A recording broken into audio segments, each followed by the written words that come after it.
بانی دار العلوم دیوبند حجت الاسلام مولانا محمد قاسم نانوتوی رحمۃ اللہ علیہ نے فرمایا کہ عشق رسول صلی اللہ علیہ وسلم صرف اور صرف حضور صلی اللہ علیہ وسلم کے نقش قدم پر چلنے کا نام ہے۔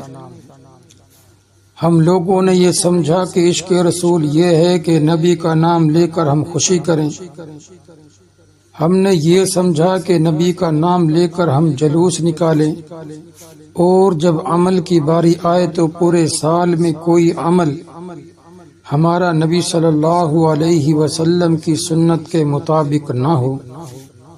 دکانداری میں نبی کے حکم پر چھری چلے، خوشی میں نبی کے حکم پر چھری چلے، غمی کے دن میں نبی کے حکم پر چھری چلے، دینداری میں نبی کے حکم پر چھری چلے، دنیا داری میں نبی کے حکم پر چھری چلے، زبان کے اوڑھنے میں نبی کے حکم پر چھری چلے، اور جب پورا سال نبی صلی اللہ علیہ وسلم کے احکام کو پاؤں کے نیچے روندتے ہوئے گزر جائے اور ربیع الاول کا مہینہ شروع ہو جائے تو 10 روپے کی بتیاں لگانے کے لیے دے کر اور 10 روپے جھنڈیاں لگانے کے لیے دے کر تو نبی صلی اللہ علیہ وسلم کے عشق کا ٹھیکیدار بن جاتا ہے۔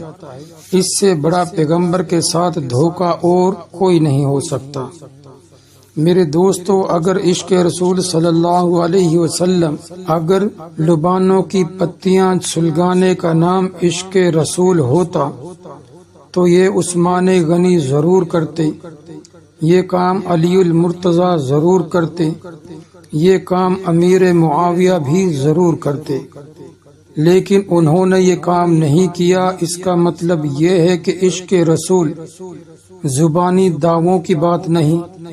عشق رسول کس کو کہتے ہیں؟